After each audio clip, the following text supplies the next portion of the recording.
Hey, welcome back this afternoon. We're going to work on Chapter 4.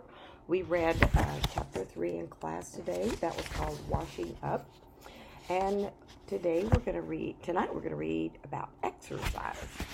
One fine morning in the month of May, when Stuart was 3 years old, he arose early, as was his custom, washed and dressed himself, took his hat and cane, and went downstairs into the living room to see what was doing.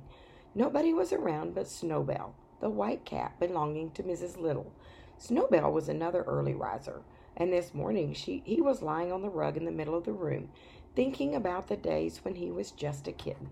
"Good morning," said Stuart. "Hello," replied Snowbell sharply. "You're up early, aren't you?"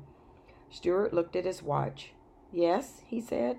"It's only 5 minutes past 6, but I felt good and I thought I'd come down and get a little exercise."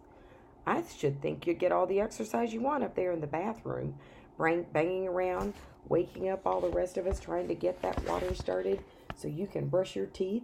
Your teeth aren't really big enough to brush anyway. Want to see a good set? Look at mine." Snowbell opened his mouth and showed 2 rows of gleaming white teeth, sharp as needles. "Very nice," said Stuart, "but mine are all right, too, even though they're small. As for exercise, I take all I can get. I bet my stomach muscles are firmer than yours." "I bet they're not," said the cat. "I bet they are," said Stuart. "They're like iron bands." "I bet they're not," said the cat.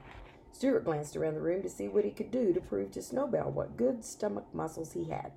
He spied the drawn window shade on the east window, with its shade cord and ring, like a trapeze, and it gave him an idea.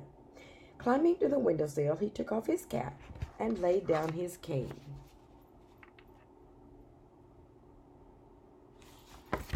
"You can't do this," he said to the cat, and he ran and jumped onto the ring the way acrobats do in the circus, meaning to pull himself up. A surprising thing happened. Stuart had taken such a hard jump that it started the shade. With a loud snap, the shade flew up clear to the top of the window, dragging Stuart along with it and rolling him up inside so that he couldn't budge. "Holy mackerel," said Snowbell, who was almost as surprised as Stuart Little. "I guess that will teach him to show off his muscles." "Help! Let me out!" cried Stuart, who was frightened and bruised inside the rolled-up shade, and who could hardly breathe. But his voice was so weak that nobody heard. Snowbell just chuckled. He was not fond of Stuart, and it didn't bother him at all that Stuart was all wrapped up in a window shade, crying and hurt and unable to get out. Instead of running upstairs and telling Mr. and Mrs. Little about the accident, Snowbell did a very curious thing. He glanced around to see if anybody was looking.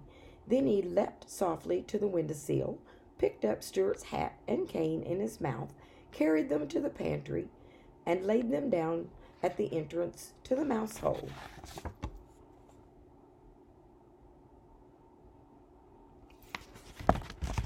When Mrs. Little came down later and found them there, she gave a shrill scream which brought everybody on the run. "It's happened!" she cried. "What has?" asked her husband. "Stuart's down the mouse hole."